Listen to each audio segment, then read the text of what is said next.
Welcome back to the Reading and Writing Podcast. My guest today is Anthony E. Shaw, author of the new book, A Gathering of Broken Mirrors. Anthony, welcome to the podcast. Thank you. I'm happy to be here. Well, if someone hasn't yet heard about your book, A Gathering of Broken Mirrors, how would you describe the book? The book is 24 short stories set in New York City over different time periods within the last 60 years. There are different characters, different storytellers in each of the 24 stories, and they are all telling stories from their own experiences. And incidentally, each story is set in a distinct part of New York City as well. And each story, at least for me, revolves around a decision of how do I survive distinguishing right from wrong, good from ill, understanding that we are all imperfect human beings. That sounds great. Well, I know we can't talk about all 24 of the stories, but I wondered if you could select one or two and just talk to us about the original idea or impetus that led you to write that particular story. I'd be happy to. In the introduction to the book, I do make the statement that these stories are not about me, and I am not the characters narrating the stories, but all these stories are within me. I'm not sure if that really is convincing to some people, but the stories are bits and pieces of life, and certainly some of them are bits and pieces of my own life, but they're not necessarily my life. In fact, they're not my life. I tell people who ask me, why did the character do this or why did the character do that? My answer is, I can no more tell you why my characters do what they do than I can explain to you the actions and lives of my two grown children, 125 and 127. Yes, I was there at the beginning and I did help them get along, but their lives are now their own. And so the lives of the characters in these stories are their own. The first story is about a man speaking of his uncle.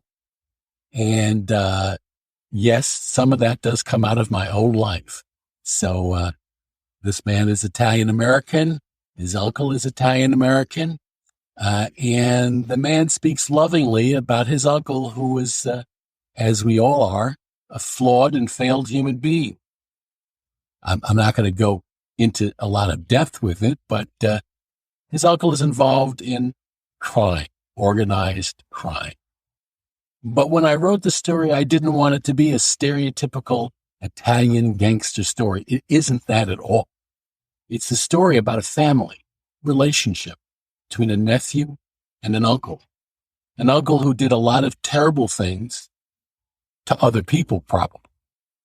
But to his nephew, he was loving and gentle and kind and understanding and giving.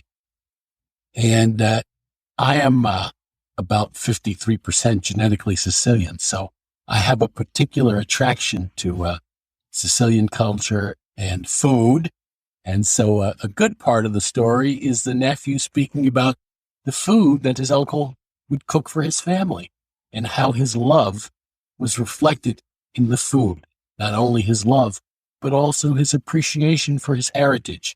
In the story, the nephew and the uncle are both actually Napolitan, from Naples, culturally. So it's a story of love with open eyes. And through all the editors that I experienced, and my love and gratitude goes out to all of them, they all agreed with me that this was the first story of the 24, that it opens up a world. And I'm very proud, actually, of that particular story. And I feel a good deal of emotional attachment to it. So what was your original writing journey that led you to writing and publishing fiction? Oh, that's a great question. And I'm not sure I can do that justice in a limited amount of time. But we'll give it a shot. How's that?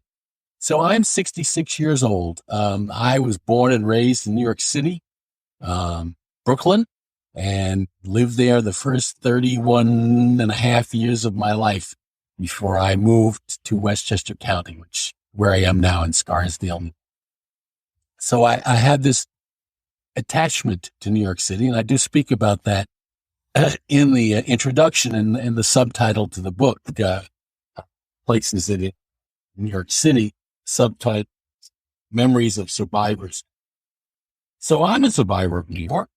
I like to say that I'm a ward of the city of New York. I went to public schools. I went to 2 public high schools, Bronx High School of Science and Tilden High School of Brooklyn. And I went to public college, Baruch College. So New York City nurtured me, and for which I'm very grateful. Obviously, after I'm grateful to my parents. I wanted to be an architect as a child, and I also wanted to be a writer because I'm a voracious reader. And I describe myself as a peripatetic reader. You know that term, Aristotle's school of learning was called the Peripatetics. So they went from one subject to the next. Everything had a connection. And of course, our neural networks, and what I've read, are like that. It branches off our neural networks. And so we are peripatetic. And I like to read anything and everything. At the moment, as usual, I'm reading 5 books at one time. And each time I sit down to read one of them, it takes me off into another direction. And I found that as I grew and matured, I liked to write. I was a human resources executive for the German post office and DHL and a number of large not-for-profit and profitable organizations, Banco Santander in Spain. So I had to write every day, but that was business writing. But, writing is writing. And I have this firm belief that you're the same person, whether you're at home or at work. People say, well, I'm a different guy at work. No, you're not. You're the same human being. And writing is writing. And I realized some time ago that it's a skill and it's a blade. And if you don't sharpen that blade, it gets dull. And so every time I sit down to write, it could be an email. It could be an essay. These days, I write a few essays in response to a magazine called The Catholic Thing. It's pretty conservative Catholic publication. I'm not Catholic. I'm a Baptist, but I'm very intrigued. So every time I sit down to write anything, I want to sharpen. And so that is how I've gotten into writing. I retired at the age of 49 and realized that I didn't have anything that I liked doing for a hobby. And so I became a consultant. And along with being a consultant, I started to write a book about management because that's what my life, 49 years and 20 of them professionally, 25 of them professionally, was spent in management and human resources. So I wrote a book. It took me 10 years. And I wrote down everything that I felt and believed about management. And the book sold maybe a dozen copies, which is okay because it was really just a vehicle for my consulting business to give to my clients. Sure. And after that, I said, gee, this is nice. Maybe I'll try this again. 10 years exercise. So I took a month and I wrote a second book, which were short stories, riffs on an established character. And after that, and that book did fairly well. After that, I took about a year and a half and I researched and wrote a book of essays about the writer Rex Stout. Many people may not be a familiar name these days, but he created the Nero Wolfe character. And I've been reading Nero Wolfe for 55 years. And so I wrote a series of essays. That took about a year and a half, and that book did fairly well. And in between that, I was writing other stuff. Didn't publish it, kind of looked at it again and said, no, this wouldn't work, blah, blah, blah. But I kept it all, and I would go back and look at it. And there was a manuscript for a novel that I wrote, and a producer looked at it. And if you've ever worked with a producer, you know they're the flightiest people in the world. Right. So I'm interested, and then you never hear from them again. Yeah. But that was okay. So I put that aside. And I went back and looked at it and I said, I'm not a great novelist. I'm really not even a great writer. I'm a pretty good one. But what I am is I'm one hell of a storyteller. And this unpublished manuscript was full of stories.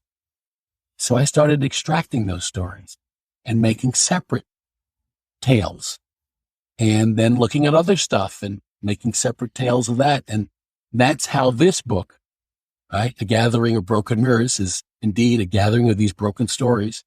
That's how this book got written. Just extracting stuff over time that I had written or thought about and putting it together. And the book took me, I think about, with editing, 2.5 years. Went through a lot of editing. I was unsure of myself, and I started leaning on editors like a drug to get their approval, Right. But I found an editor who was really wonderful, and he had edited my third book, and he edited this one. And he convinced me that I should give this a try, to put it together and sell it. And so that's how this book came to be. That's great. Hi, this is Jeff, the host of the Reading and Writing Podcast. I wanted to tell you about an app that can change how you plan parties and celebrations at your home. Drizzly. Drizzly is the most convenient way to buy beer, wine, and spirits, with delivery to your doorstep in under 60 minutes. Are you hosting a book club party and you need a couple of bottles of wine? Well, keep in mind Drizzly. Or do you and your friends make cocktails based on your favorite book characters or novels? If so, again, use Drizzly. That's DRIZLY.com. Drizzly is the #1 app for alcohol delivery. Again, that's Drizzly, DRIZLY.com. And right now, if you act, Drizzly is giving every new customer $5 off their first order. Just use the promo code FAST5 at checkout. Are you on a search for a special holiday or birthday gift for a reader in your life? A reader who loves history? Well, I've got a suggestion for you. How about giving them weekly historic letters in the mail from Letterjoy?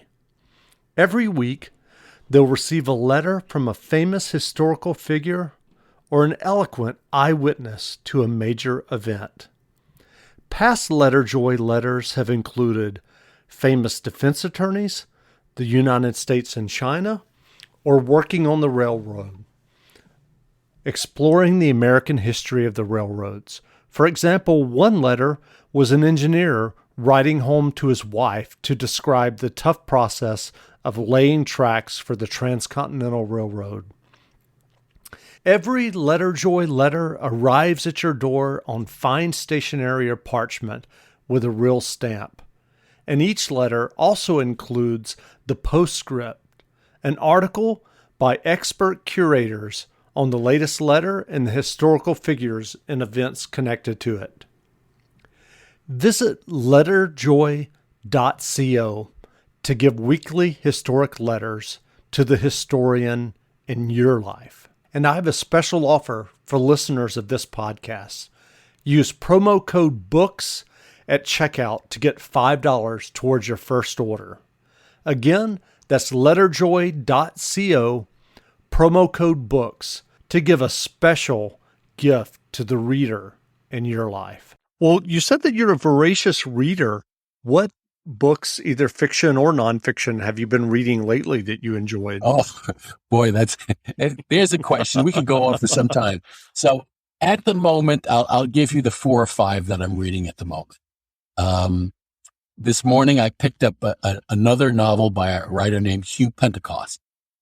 Many people don't even know who he is. So it was a pseudonym for a detective fiction writer. And I picked him up, having been being a dedicated reader of Rex Stout and communicating online with other people who were Rex Stout readers. And someone said, well, you should try Hugh Pentecost, the Pierre Chambrin stories, which are about Pierre Chambrin, who is the general manager of the best hotel in New York City. So these are written 40 years ago. Right. But they're absolutely delightful. So I'm reading the latest one. I guess he wrote about 21 of these, and I've read about 14 of them. So this would be number 15. Girl Watcher's Funeral. Fantastic book. Well written. Story well told. I'm also reading a biography of Norman Rockwell. And it's just fascinating. And the writer, and her name doesn't come to mind immediately, but she's more of a psychologist than a biographer, and it can be a little annoying at times, distracting. But his life is fascinating. So Norman Rockwell. I'm reading, finishing up. Her name is Edith Wharton. So I'm finishing up another book by Edith Wharton. I adore Edith Wharton. So I'm finishing up a novel by her, at The Age of Innocence. Who else am I? I'm back reading some of Robert Caro, an enormously entertaining historical biography. Sure. Doesn't always get it right, but he writes with such a passion and such fullness. So I've gone back to read some more of the first 5 volumes of the life and times of Lyndon Johnson. Yes. Those are good books. They're fantastic books. And, who else? I'm reading a pastiche on, the Rex Stout characters by a woman named Susan Lerner. It's called, Archie Goodwin's Office Near Wolf Speaking. And that's, I think, turning out to be a little bit controversial because the readers aren't sure whether, Susan Lerner has the okay from the Rex Stout estate. And I ran into trouble with the Rex Stout estate with my second book, and then withdrew it from being sold because I admire Rex Stout and I didn't want to run afoul. I thought that I was within the proper, standards of fair use, but I was going to argue that. So now there's this book, by Susan Lerner, and it's a page turner. It's so well done. And I'm hoping she sells 100,000 copies. It's so good. That's interesting. I was actually going to ask you if you had ever considered writing any Rex Stout pastiche, given your mentions and interest in his books. So I did, and people loved it, but I withdrew the book from sale, and then I just wrote the essays, which frankly I like the essay book better than the pastiches. Sure. And I guess, this would be more for a copyright attorney. Are all of his books still under copyright? They sure are. Oh, they are. Okay. And so he's, the best estimate is that over his lifetime and the lifetime of his work, he sold 100 million copies. Sure. Of Rex Stout. So his family holds the copyright and they enforce it, and bless their souls. Yeah. Yeah. Well, when you were working on Gathering of Broken Mirrors, I know that you said that you extracted some of the stories from things that you had written. When you sit down to write a story, do you tend to know, do you have an idea or a kernel of an idea in your head? Do you start with an image, or does it vary? What's your process? Well, the process is one that I have seldom stopped to take a real look at, but I do start out with a thought. And usually it's the barest of thoughts. It may be a sentence. Again, peripatetic reading. Sometimes I'll read something that'll remind me of something that's happened, and I'll say, that would make a great story. Or someone would tell me a story. And I always say to people, I'm a sneaky little storyteller. If you tell me this story, I'm going to write it. And people don't seem to mind that, at least so far. So a lot of times it's something I've heard. It's something someone has told me. A good deal of The Gathering of Broken Mirrors is based on incidents and lives and experiences that other people have told me.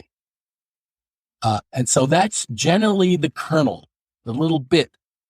But I'm going to say this, and I found this in writing the fictional stuff, that once I get into it, and people may think I'm a little nuts, the characters talk to me. When I sit down in front of the computer the characters say to me, I don't speak that way. No, I'm going to do this now.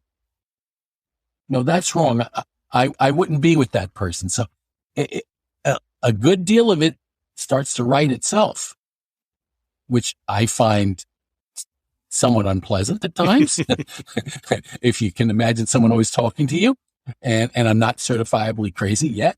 So that's really the process. What happens afterward is I edit. I edit myself. I write, I rewrite.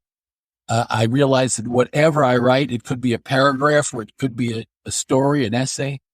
I've got to let it sit and marinate for 3 days after I finish writing it, because I'm going to come back and I'm going to make changes. And then I go to editors and I listen to my editors. I don't always agree with them, as you know, is the case. But I listen to what my editors say and I take a look.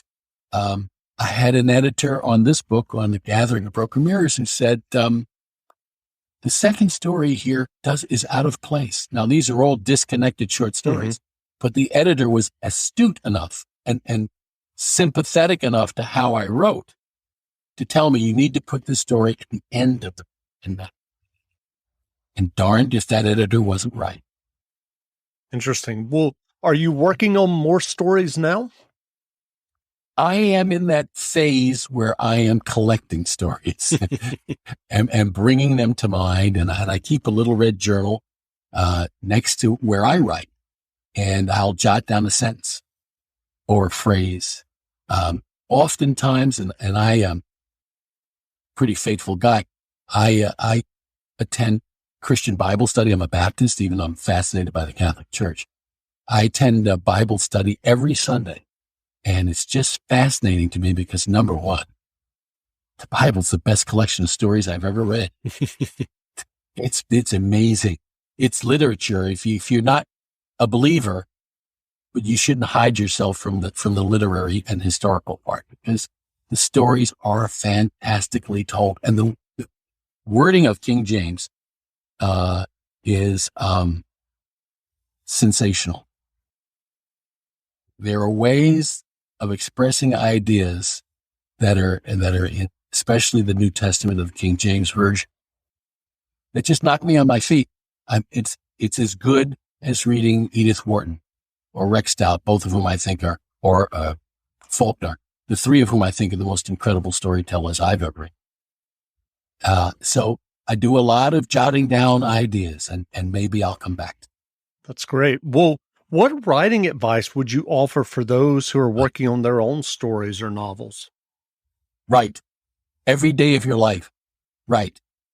It could be 3 sentences. It could be 6 pages. You could throw it all out, but write every single day of your life.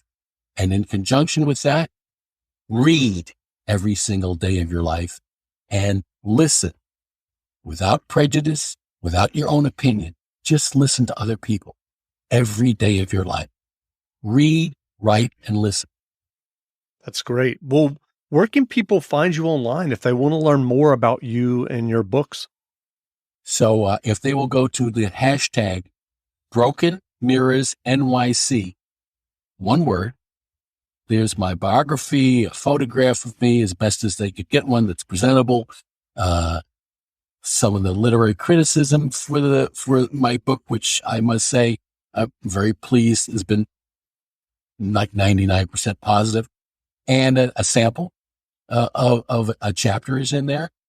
And I also think that I recorded a chapter, not the first chapter that I spoke about previously, but actually this is the second chapter. From the Skies is the name of that chapter. I think I recorded that, and somehow that's going to be uploaded too.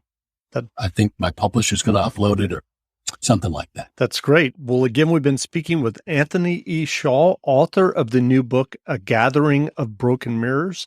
The book is on sale now, so go buy a copy. And Anthony, thanks for doing this interview. Oh, thank you so much. Great.